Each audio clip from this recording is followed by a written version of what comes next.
Вчера мы уже очень близко подошли к завершению исхода. In fact, if we had taken just a couple more minutes, we could have completed it, so I'm not sure why I put it off for today. И если еще немножко мы сейчас несколько минут проведем и уже закончим тему исхода. Our fifth implication of the Exodus Пятое наш вывод, который мы делаем из событий исхода, is that when God worked in Egypt, He was actually giving us a foretaste of future judgment. когда Бог совершает свой суд в Египте, Он дает нам предчувствие, предвкушение суда, который будет в будущем. And what we will learn, if you would get into the book of Revelation, И что мы увидим, когда мы уже переходим к книге Откровения, and you look at the trumpet judgments that are described in chapter 8 and 9, и вы видите вот этот суд труб, который описан в главах 8 и 9. you'll see that some of the trumpet judgments are very similar to the plagues of Egypt. Вы увидите, что многие вот из этих трубных судов очень похожи на казни египетские. The only difference is that in the book of Exodus, when we deal with the plagues, Единственная разница в том, что в книге Исход, когда у нас вот происходят эти казни, God poured out that judgment on just the nation of Egypt. разница в том, что в Исходе Бог изливает свой гнев и свой суд лишь на египетский народ. But in the book of Revelation, the similar plagues are poured out on the whole world. Но в книге Откровения подобные казни изливаются на весь мир уже.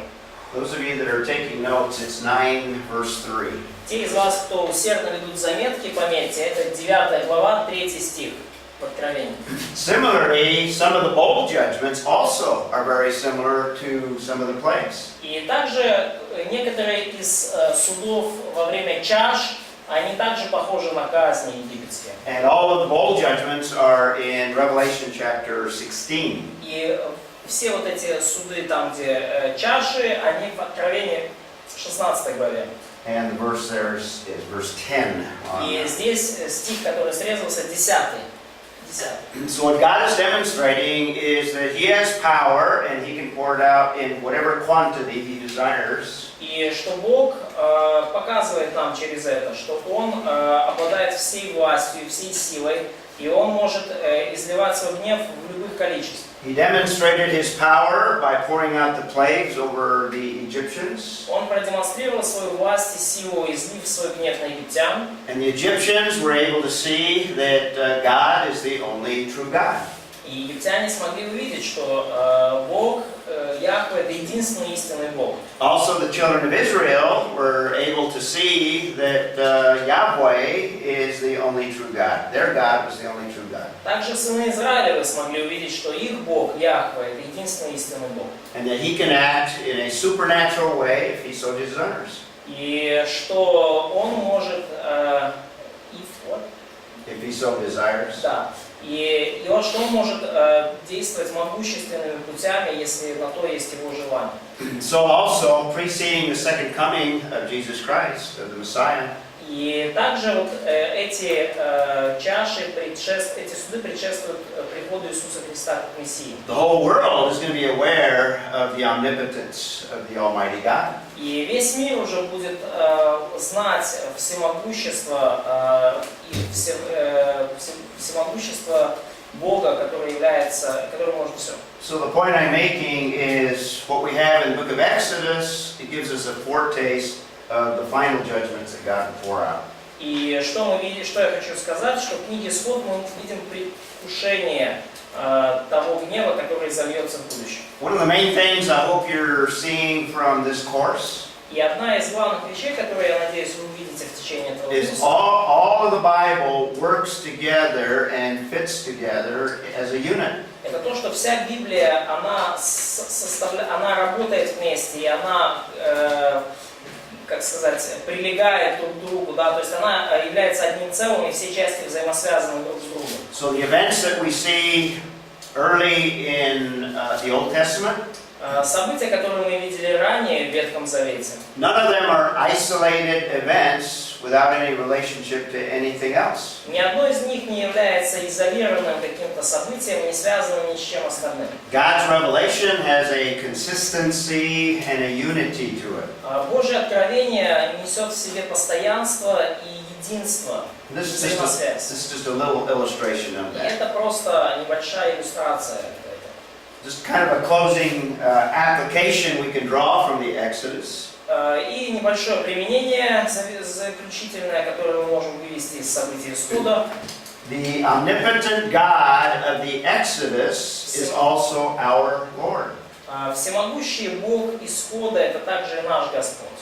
If He so desires, He can act just as supernaturally in our lives as He did for the children of Israel. И если Он захочет, Он может сверхъестественным образом действовать в нашей жизни, так же, как Он действовал в жизни сынов Израиля.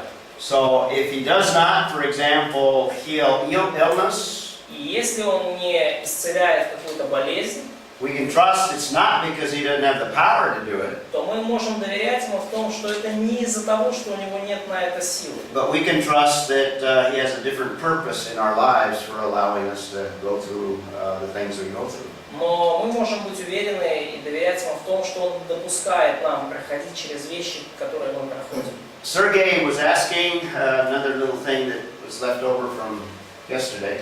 Сергей спрашивал там небольшую вещь, которая осталась с вчерашнего дня. For the biblical foundation for government. Библейское основание для правительства. And as I was thinking about it last night, I should have had you all come up with a biblical foundation for И government. я так подумал вчера вечером, хорошо бы, чтобы вы сами выработали это библейское основание для правительства. And then after you make your suggestions, then I can show the slide that I've got. И после того, как вы свои предложения внесете, я покажу вам слайд, который у меня есть. This one's not translated because that was one of the things I omitted because I'm cutting back. Это слайд не перевели, потому что я решил его выбросить из курса, чтобы ужать его немножко. But I've been encouraging you throughout this course. The Bible is the foundation for all things. Но я ободряю вас в течение оставшегося времени курса. Библия является, то есть я ободряю вас весь курс. Библия — это основание для всех вещей. So no matter what area of life, what you need to do is to think through what is the biblical worldview concerning that one particular area. И какой бы сферы жизни вы ни касались, вы всегда можете размышлять о том, какой же библейский взгляд на эту сферу жизни. That's what you want to do when we approach all of life with a biblical worldview. И это то, что нам нужно делать, если мы хотим ко всей жизни относиться с библейской позиции. So whether it's politics or history or science, И будь то политика, наука, история, we can come up with a biblical foundation for it. мы в любом случае можем выработать какое-то библейское основание для этой сферы. And where's the starting point for all things? И Where is the starting point for all где things? же отправная точка для любого вот этого основания? Бог. Да. Always God. Every one of them starts with God. He's the one. Все начинается с Бога. He's not only creator of all things, but He's the originator of all things. Он не только творец всякой вещи, но Он и всякая вещь, она стоит на нем. So let you suggest some things. What would you include in a list of principles that are the foundation for government? Ну вот вопрос к вам, да. Что бы вы включили в библейские принципы для правительства? The first one, obviously, would be what? Первое, что будет? Бог дает правительство. God gives us government. Бог основной. Government comes from God. It originates in God. Правительство исходит от Бога. But even before that, you can even go all the way to Genesis. И даже до этого вы можете заглянуть в книгу «Бытие». And I think what Katya probably is referring to is Genesis chapter 9, where God institutes human government. И я думаю, то, на что Катя ссылается, это Бытие 9 глава, где Бог устанавливает земное правительство. But you can usually go all the way to Genesis chapter 1 to find the beginning of a foundation for any area. Но вы можете также заглянуть в Бытие 1 и там найти основания для любой сферы, для этой в том числе. And remember, we talked about verse 28, Genesis 1:28. И помните, мы говорили о стихе Бытие 1:28, where God laid out the purpose for mankind. где Господь изложил цель для человечества. And in that we are to be fruitful and multiply, which implies family, marriage and family. И согласно этой цели нам нужно плодиться и размножаться, и это подразумевает брак и семью. We are to subdue the earth or harness the resources of the earth. И нам нужно обладать землею и владычествовать над ресурсами земли. And God intended that man rule the earth or exercise sovereignty. Да, то есть и Бог замыслил, чтобы человек правил землей и он практиковал власть над землей, владычество над ней. So government is authority. Government is rulership. И поэтому власть, правительство, правительство это как раз и есть вот эта власть или владычество. So government is really an expression of what God has purposed for mankind. И потому земное правительство это выражение божественной цели для человечества. We saw from Genesis 3 that the dominion of man is hindered because of sin. И мы увидели из 3 главы Бытие, что владычество человека, его доминирование, оно теперь затруднено по причине греха. Because of sin, all government is not ideal because man's sin has an effect on it. По причине греха ни одно земное правительство не является идеальным, потому что греховные люди находятся в нем. Also, we might say that rulership of man, number one, that creation mandate, man never can operate independent or autonomous. И также мы можем сказать, касательно еще даже мандата о сотворении, что никогда человек не может функционировать независимо или автономно в своем руководстве. The only way that man can fulfill what God has called him is in dependence upon God as creator. И единственный способ, как человек может исполнить порученное ему Богом, это быть в зависимости от Бога Творца. So we can draw principles from Genesis 1 concerning government. И потому мы можем вывести принципы из Бытие 1 касательно правительства. And we need to take into account sin and the damage of sin from Genesis 3. И нам нужно принять во внимание грех и его последствия в Бытие 3 главе. And then thirdly, which Katya and some of the others, Vitaly said, И в-третьих, то, что сказала Катя и Виталий, it's established by God, правительство установлено Богом, not man's culture. не человеческой культурой. And that's the Genesis 9 passage. И это отрывок Бытие 1. Now, I emphasize the covenant because I think the covenant is very, very important. Я подчеркиваю завет снова, потому что заветы крайне важны. Now, the next thing that you want to put on here is something related to the purpose of government from a biblical perspective. И следующее, что вы хотите, наверное, сюда разместить, это цель правительства в связи с божественным замыслом. Think through why did God establish government after the Genesis flood? Подумайте о том, почему Бог установил земное правительство после потопа. And by the way, this is the third major institution that God establishes. И, кстати, это третье важное такое установление, институт, который Бог утвердил на земле. He established marriage. Бог утвердил брак. He established the family as an institution. Бог утвердил семью как In fact, the институт. two go together. Ну, на самом деле, конечно, два этих момента идут вместе. And thirdly, he established human government. И в-третьих, он установил земное правительство. So number 4, what would you say the purpose of И government? четвертый пункт. Как бы вы сформулировали цель земного правительства? What does government do in Genesis 9? Что правительство делает в Бытие 9 главе? А? It set the borders for evil. Very good, very good. In fact, what it does is it restrains evil. Very Да. good. Оно для удерживания зла. Government, and I put this here because in my country, people look to government for social good. И в моей стране целью правительства рассматривают общественное благо.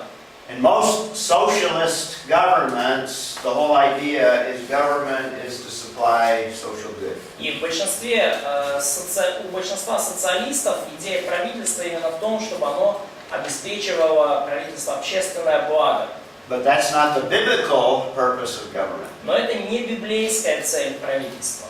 From the biblical perspective, government should be as small and minimal as possible. С библейской точки зрения правительство должно быть минимальным, настолько малым, насколько возможно. When government attempts to accomplish social good, Когда правительство пытается достичь общественного блага, it gets big and it gets totalitarian. оно становится большим, раздувается в размерах и становится тоталитарным.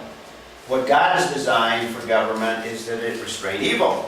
Божий замысел для правительства в том, чтобы правительство ограничивало зло. And in Genesis 9, it was established primarily for capital punishment. И в Бытие 9 мы видим, что правительство было установлено конкретно с целью осуществления смертной казни. А можно стих для этого? Can you quote the verse? In Genesis 9? Genesis 9, when it talks about murder there. А можно сюда Римлянам 13 главу? Can we add also Romans 13? Yes, absolutely, in the New Testament. Да, это вот отрывок в Новом Завете о правительстве. Yeah, beginning in verse 5. Начиная со стиха 5. This is the 5 through 7. Wait a minute. 5 and 6 are the passages that theologians base human government on. Отрывки 5 и 6 это те, на которых богословы основывают доктрину о земном правительстве. Now, it's not clearly stated, in other words, it doesn't use the word government.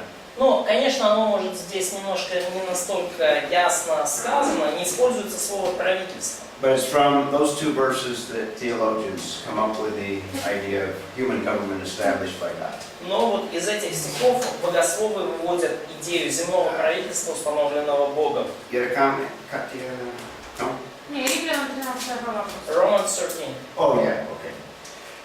Number 5, when we come to chapter 11, И пятый пункт. Когда мы приходим к 11 главе Бытие, and God establishes nations, и Бог устанавливает там нации, or scatters mankind such that nations form, или, можно сказать, рассеивает народы так, что нации, ну, естественным образом формируются. government is one of the elements of nations. Правительство является одним из элементов нации. So God intends national entities, not a one world system.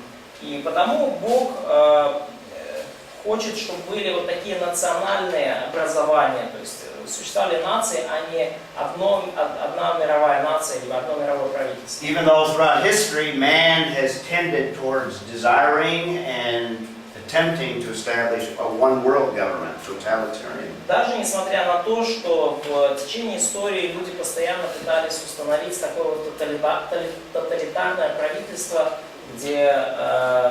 которое бы руководило всем миром. Remember our foundation for nations that I gave you? Помните то основание для наций, которое я вам дал? God has a purpose for nations all the way through history. У Бога есть цель для наций в течение всей истории. There's only one government that will work on a worldwide basis. И есть только одно правительство, которое работает на всемирной основе. And that's when Messiah reigns over the kingdom. И это правительство придет тогда, когда Мессия воцарится в своем царстве. But all other human organizations are national, not worldwide. Но все другие земные организации, они ограничены нациями, они не являются всемирными. So government is an element of these national entities. Ну вот, и поэтому правительство это часть вот этой национальных образований. Now another thing that we see in the Old Testament is that God uses mediators in His theocracy or His government to administer His government. Да, то есть и мы еще что мы видим, особенно в Ветхом Завете, что Бог использует посредников в ну как, теократии или боговластии, то есть посредников, которые осуществляют божественную власть на земле. He used judges, and he used kings Он использовал вначале судей в Ветхом Завете, потом он использовал царей, to manage his nation, his people. чтобы руководить своим народом, своей нацией. And we're going to look at the law next, and the law is an important element of the government that God institutes amongst His people. И мы рассмотрим следующим пунктом закон. И вот закон — это очень важный элемент, с помощью которого Бог установил среди своего народа, и с помощью которого он правит своим народом. Андрей, можешь, пожалуйста, перевести? Как пятое записать? Пятое. Национальное образование. Ага. Ну или просто нации. Маша? Вопрос. В Конституции написано, что народ есть власть. Как in- это с этим быть? Ну, это правильно считать? In the Ukrainian constitution and in a lot of other constitutions, it's written that people are the source of power, of authority in the country. So is it right from, biblical perspective? I think so. Да, я думаю, да. People under God, yeah. Люди, которые под Богом, да. I think there's a balance. The biblical balance is God, we'll see from the period of the Judges, И мы увидим это, такой баланс, вот, например, в периоде судей. that God gave freedom to the nation of Israel. Бог дал народу израильскому свободу. And people, during the period of Judges, I think God intended, in fact, before the Judges, God intended that people regulate themselves. И я думаю, что до периода судей, before the period of judges, Бог вообще намеревался, чтобы люди как-то сами управлялись своей жизнью и регулировали взаимодействие. Under the law. Согласно закону. And God was their king. И чтобы Бог был их царем. And judges were raised up to deliver the people. But they had considerable freedom, individual Но и rights. судьи Бог поднимал только для того, чтобы освободить народ, в случае всяких многоразных. So I think the biblical picture of government is a balance between individual freedom and leaders that regulate. И я думаю, что вот библейский взгляд на правительство — это баланс между личной свободой людей и руководством со стороны лидеров. We'll talk some more about it. Мы поговорим об When we этом. talk about the judges Мы or поговорим о суде. the conquest, the major event. Или, точнее, его завоевание. Yeah, God wanted to rule His people. That's why it's called a theocracy. То есть, вообще-то Бог хочет сам управлять своим народом. Это вот то, что мы называем теократией. But He delegated authority to certain individuals Но to lead. делегировал, передал часть своей власти определенным людям, посредникам. What other major principle can we say concerning government that we've said over and over and over? Какой еще важный принцип мы можем вывести касательно правительства, который мы видим снова и снова? The same principle that we talked about when we said that God, or there's a biblical foundation for science and the natural realm. Принцип, который мы вывели, говоря о библейском основании для науки или для естественной исследования. What will we put number 7 here? Что мы здесь поместили как седьмым пунктом? Remember? Помните? Еще раз вопрос. Какой седьмой принцип, подобный тому, который мы вывели в библейском основании для науки? The same principle that we talked about with the nations. Тот же самый принцип, мы говорили о нем, говоря о нациях. It's a principle. А нации, Царство Небесное. Участие в царстве. Это нация или наука? Нация, наука, две разницы. It was science and those nations. Yeah, virtually every area. Да, почти в каждой сфере есть этот Участие принцип. в Царстве Небесном. So, fellowship in kingdom of heaven. Joining the kingdom. That's later, yeah. Это That's later. позже, это позже. But there's another principle. Есть еще один. Нет, это что? Who's the ultimate authority? Who's the ultimate? Кто является конечной властью? Иисус. Jesus. Yeah, God Himself. So we Суверенность have Божья. sovereignty of God over God. Мы видим Of God. божественную суверенность, полное владычество Бога. So no matter how evil, no matter how corrupt a government is, God is still sovereign over it. Неважно, насколько развращено и зло земное правительство, Господь все равно выше него, и Он все равно правит. So the sovereignty doesn't rest in the rulers. И поэтому суверенность, она принадлежит не правителям земным. They're limited by the sovereignty of God. Они ограничены суверенностью Божьей. And then number 8 is what I think Katya is alluding to, that ultimately, well, we have a preview of government, of what it should look like in Israel. И, восьмой пункт, что мы видим предвосхищение того, каким должно быть правительство в Израиле. In the nation of Israel, God gave a constitution. Пример. В народе израильском Бог дал конституцию. So Israel is an example of government.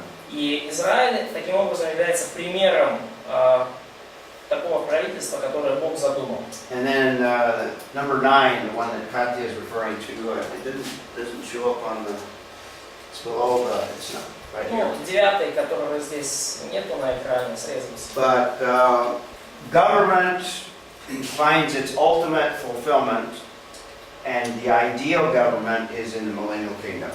Идеальное царство будет, идеальное правительство будет в тысячелетнем царстве. Идеальное правительство будет в тысячелетнем царстве.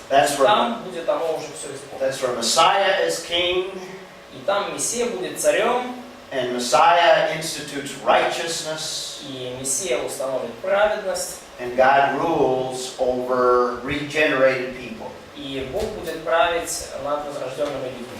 And what history is demonstrating is that all of the other governments fail. И что нам показывает ясная история? Все остальные правительства терпят неудачу. Ukrainian government will fail. The government of the United States is going to fail.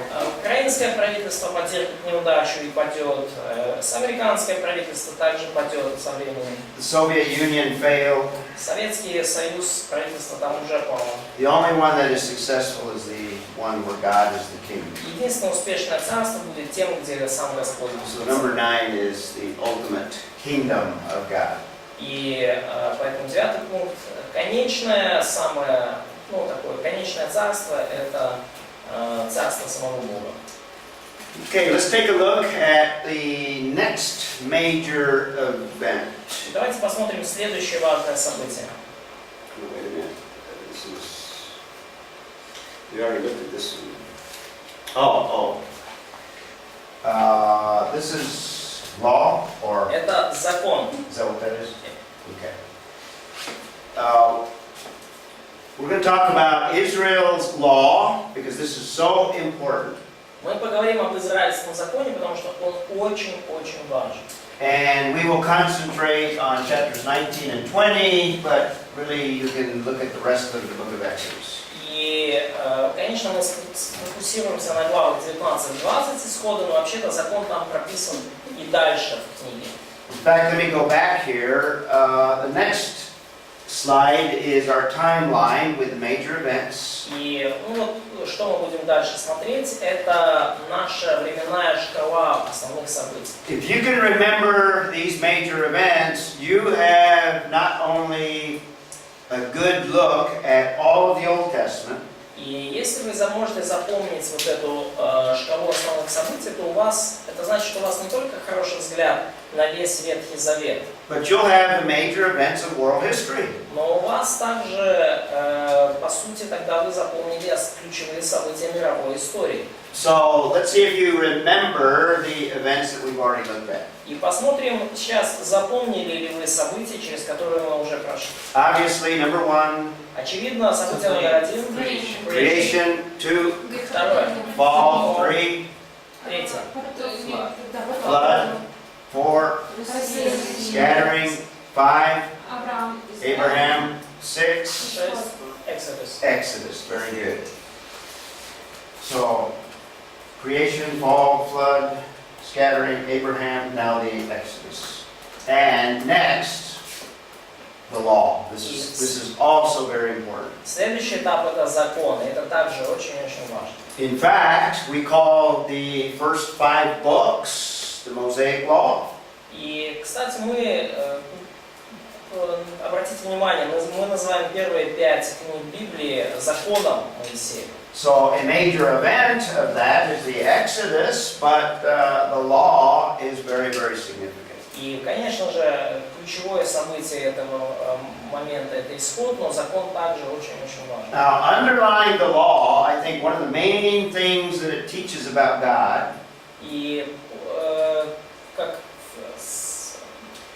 когда речь идет о законе, то самое главное, что закон учит нас о Боге, is the holiness of God. это Божья святость. And from the very beginning, the description in chapter 19, Exodus 19, С самого начала описания в Исходе 19, because God is a holy God, man cannot approach God. начинается с того, что поскольку Бог свят, то человек не может сам по себе его достичь. In fact, the writer of Hebrews makes a big point in chapter 12, if I remember right, chapter 12. И, кстати, вот автор послания к евреям делает очень сильный акцент, кажется, в 12 главе, Of how fearful it was at the time of the giving of the law. насчет того, насколько страшно было людям в момент, когда Бог давал им закон. The mountain shook, Горы тряслись, there was fire. гора тряслась, And огонь был. God told Moses to tell the children of Israel, don't even touch the mountain. Don't come up, don't touch the mountain. Бог сказал Моисею, чтобы он передал сынам Израиля, даже не прикасайтесь к горе, не подходите к ней. If even an animal touches the mountain, it should be killed. Если даже животное коснется горы, оно умрет. So the holiness of God is the underlying attribute. И потому святость Божья это такой проходит красной нитью через идею закона. So God is totally other than everything else, totally separate from everything else. И Бог совершенно, абсолютно иной, чем кто бы то ни было, и совершенно отделен от всего. There is nothing like God. God is alone. Нет никого как Бог. Бог единственный в своем роде. And particularly God is totally separate from sin. И в особенности Бог отделен от греха. We've already looked at the concept of the holiness of God. И мы уже рассмотрели до этого концепцию Божьей святости. Just to remind you of what a theologian by the name of Thiessen says, who had read the Я book. просто хочу вам напомнить, что сказал богослов по имени Тиссен. Бог абсолютно отделен от и превознесен над всем своим творением. И Он также равно отделен от всякого морального зла и греха. So God is absolutely separate from everything else. Иными словами, Бог совершенно отделен от всего остального. And Thiessen says particularly moral evil and sin. И Тиссен конкретно говорит об отделении Бога от морального зла и греха.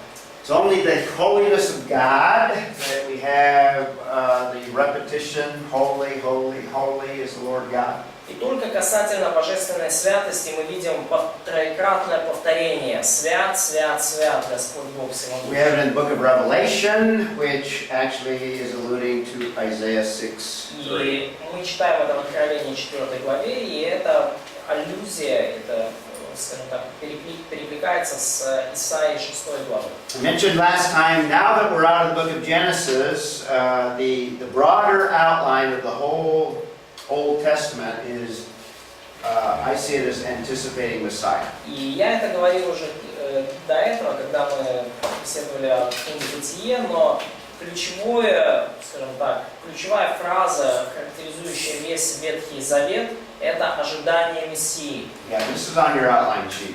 Это вот в вашем плане есть. So in Genesis, we have the origin of all things, the origin of Israel particularly. И в Бытие мы видим происхождение всего мира и конкретно происхождение Израиля. And I said last time that now we are looking at the emerging of Israel. И сейчас уже мы видим как появление Израиля как нации. And that will include the books of Exodus all the way through Joshua.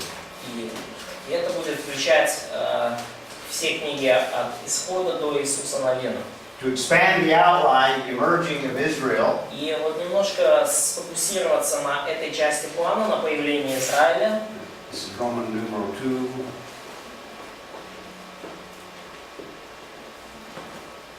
Вот, это как вторая часть. Как бы, конкретно мы сейчас рассматриваем появление Израиля. In A, we have the formation of the nation. И в пункте А мы видим формирование нации. And the book of Exodus deals with the bondage and birth of the nation. И книга Исход нам рассказывает о рабстве, в котором они находились, и о том, как из этого рабства родилась нация. I like to use the analogy of Jesus formed the nation in the womb of Israel. И in the womb Yeah. Я использую такую аналогию, что Бог родил нацию, сформировал нацию в чреве Израиля. And the plagues were like birth pangs. In the womb of Egypt, maybe. The womb. What did I say? You said Israel. I meant Egypt. Да. The womb of Egypt. То есть преподаватель имеет в виду, что Бог сформировал нацию израильскую в утробе Египта. И казни были как родовые схватки.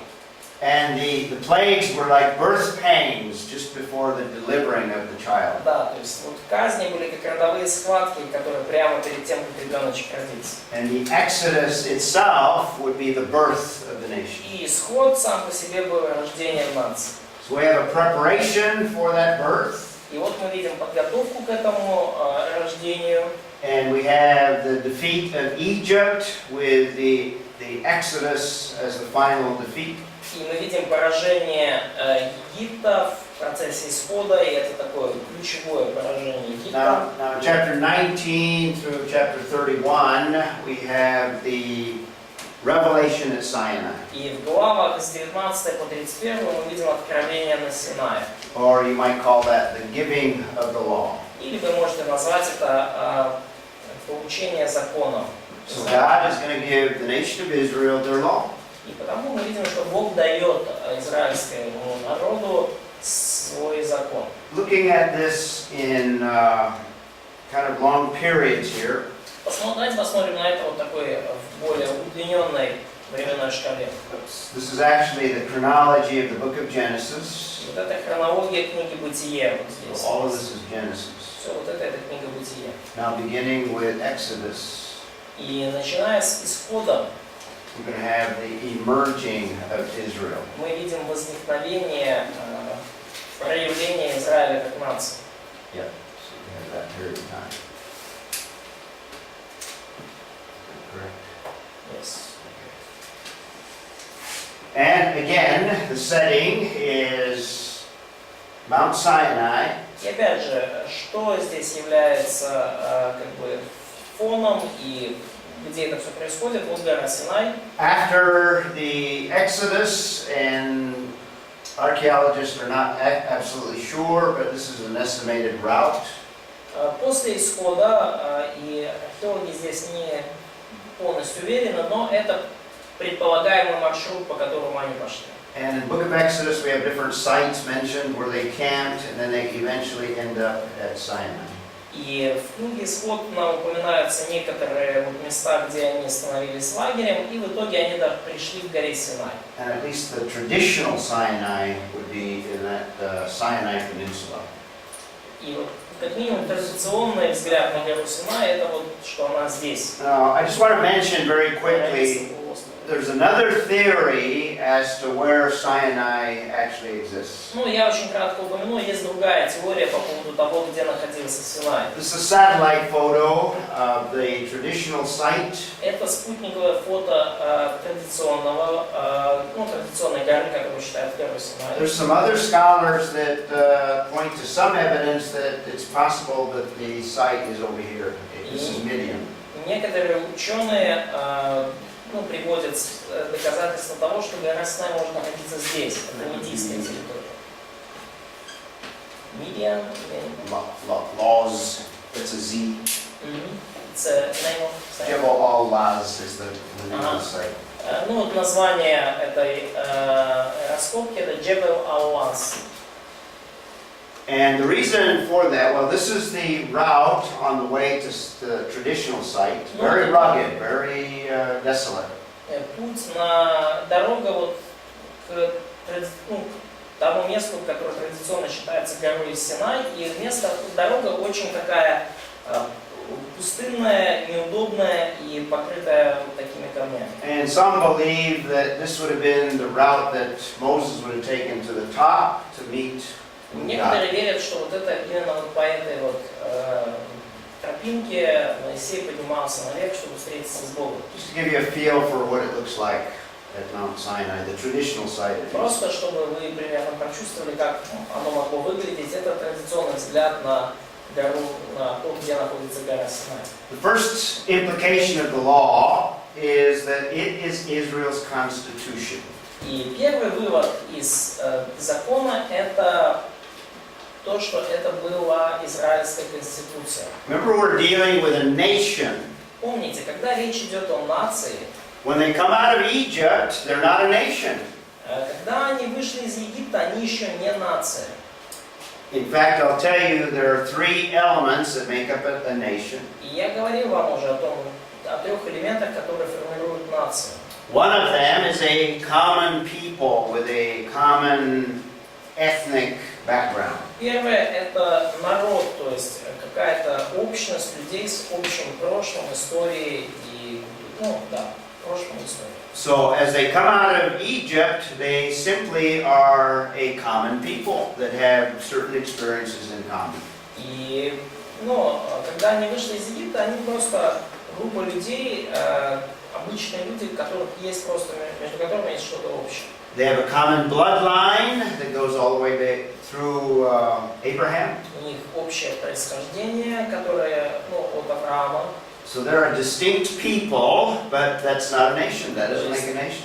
И они являются особым народом уже, но они еще не нация. Second element of a nation is a nation needs a constitution. Второй элемент нации нужна конституция. The Mosaic law serves as Israel's И constitution. закон Моисеев послужил именно такой конституцией для Израиля. These are just photographs to give you a feel for what it looks like there at Sinai. It's a new site. This is the traditional site. This is Jebel Musa, traditional site. Это традиционная также гора, которую считают Синайской, примерно так она выглядит. So the children of Israel would be camped in the valley below. Сыны Израилевы расположились лагерем где-то в этой долине. And we have the setting. If we had more time, we could look at the specific verses 1 through 8, which gives us a setting for the whole law. И если бы было время, посмотрели бы Исход 19 главу 1-8 стих, который задает параметры для всего дальнейшего повествования и закона. Won't read all the verses, but let's read a couple of them at least. Давайте хотя бы несколько, не все, но несколько прочитаем. Oksana, we always have you start off, so read verses 1 and 2. Оксана, с тебя мы всегда начинаем, поэтому прочитай, пожалуйста, стихи 1-2. Исход 19, 1-2. Третього місяця по виходу Ізраїлевих синів із єгипетського краю, того дня прибули вони на Синайську пустиню. Вирушили вони з Рафідіму і пішли до Синайської пустині, та й отаборилися в пустині. І отаборився там Ізраїль на фоті гори. Okay? So we have a little bit of the setting. After the wilderness, they're at Sinai. We have a time frame. This is real history. У нас устанавливаются некоторые исторические параметры. Они в такой-то день пришли в пустыню Синайскую, пришли туда, стали там. То есть это все реальная история. Galia, read 3 and 4. Moses goes up to God. 3-4 Галя, прочитай, пожалуйста. А Мойсей увійшов до Бога, і кликнув до нього Господь із гори, говорячи: «Скажи так дому Якова, і звістиш синам Ізраїля. Ви бачили, що я зробив був в Єгиптові, і носив вас на крилах орлиних, і привів вас до себе». Okay, what does God instruct there, or what does He remind them of? О чем Бог напоминает им здесь? О чем Бог напоминает им здесь? About Exodus. The Exodus. About His deliverance and salvation. The great power that He displayed at the Exodus. О великой силе, которую Он продемонстрировал в Исходе. Katya, verse 9 or 5 is very important. Кстати, 5 стих очень важный. 5 and 6. 5 и 6. Итак, если вы будете слушаться голоса моего и соблюдать завет мой, то будете моим уделом из всех народов, ибо моя вся земля. а вы будете у меня царством священников и народом святым. Вот слова, которые ты скажешь сынам Израилевым. Okay, what sticks out in verse 5? What's very important there? Что бросается в глаза в 5 стихе? Что здесь крайне важно? Ну, то, что нужно слушаться. They need to obey God. Okay, they need to obey God. What else? Что еще? The importance of obedience, Богу yes. все земля Важность послушания. Да, да. А? Богу вся земля принадлежит. The whole earth is God's possession. Yeah, there's something else in there though. Но есть здесь еще Мы кое-что особенное. они будут уделом. They will be His treasured possession. Okay, there are special people. They're going to be a special people related to God. Они будут особенным народом в связи с Богом. There's one other thing I want you to notice, very important. И есть еще одна вещь, которую я бы хотел, чтобы вы увидели, очень важная. What have we've been stressing in this course? The importance of what? Мы в течение этого курса подчеркивали важность чего? Covenant. Covenants. This is another covenant. Это еще один завет. Mosaic law is a covenant. Закон Моисеев – это завет. It's a legal document. Это юридический документ. Israel's constitution. Это израильская конституция. And then verse 6, as you noted, they're going to be a holy nation that belongs to God. И в 6 стихе вы увидели, что должен быть святой народ, принадлежащий Богу. This is what we've been saying all along. We said that God rejects the world system, and now He's forming His own nation. И вот то, о чем мы говорили раньше. Бог отвергает мирскую систему, и теперь Он будет формировать свою собственную нацию. This is the traditional Mount Sinai, and this is the alternative site that is Там suggested. перед этим была традиционная гора Синай, а вот это та, которая считают, как альтернативная гора Синай, еще одна, которая могла быть The такой. reason it's suggested is because most of the mountain looks and is probably burnt. It looks burnt. И причина, по которой предполагают, что она может быть с вот этой горой Синай, это то, что вы видите, да, гора похожа, как будто она сожжена. And this is what it looks like on the way up there to the alternative site. Ну вот, и вот так выглядит дорога к альтернативной вот этой горе. But the traditional site probably has more support. Но традиционная гора все же, кажется, имеет больше подтверждений. So, in order to form a nation, Но для того, чтобы сформировать нацию, you have to have a common people, вам нужен народ, and God is calling a people that are related to Jacob, whose name was Israel. и Бог избирает вот этот народ, людей, связанных с Иаковом, которого Он назвал Израиль. With the father of the nation of Abraham. То есть это и отец этого народа, это ясно дело Авраам. Secondly, what God is going to do now at Sinai is give them their constitution. И второе, что Бог будет делать сейчас, это Он даст им конституцию. And that law, that constitution is a covenant. It's a legal document. И It's эта a contract. конституция является заветом, это юридический документ, это контракт. And from the passage we looked at, we have an idea of who the parties of the covenant are. И из отрывка, который мы рассмотрели, мы уже можем увидеть, кто будут участниками этого завета. Who are the parties to the covenant? Кто является сторонами завета? Бог еще God and man. God and Israel. Бог и Израиль. The nation of Israel. Бог и Ну нация. и люди, да. And we haven't got there yet, but we'll see that there are many, many stipulations. И мы еще до этого не добрались, но увидим, что есть много условий или обязательств сторон. Lots of responsibilities for man. Множество на человека, на людей возложены многочисленные обязательства. In Много fact, обязательств. most of the stipulations pertain to man, what man is to do. Вообще-то говоря, большинство из этих условий и обязательств касаются именно людей, того, что они должны делать. Very different from the Noahic Очень сильно отличается это и от завета с Ноем, very different from the Abrahamic. и очень отличается также от завета с Авраамом. The Noahic covenant and the Abrahamic covenant are unconditional, depend only on God. Заветы с Ноем и с Авраамом, они безусловные, они зависят только от Бога. In fact, in the book of Exodus, God is beginning to fulfill what He promised in the Abrahamic covenant. Ну и, кстати, в книге «Исход» мы видим, как Бог начал уже исполнять то, что Он пообещал в завете с Авраамом. Let me see if you can remember what are the stipulations or the performance that God is going to do? In Abraham? In the Mosaic. Да, и давайте посмотрим, помните ли вы, какие обязательства на себя Бог берет в завете Моисеева. What's God going to do? This is the Mosaic. Мы сейчас говорим о Моисеевом, да? Завете, который при Синае. Какие обязательства на себя берет Бог? To bless nation. Very good. Very good. Bless, but what else? Но что еще? Land.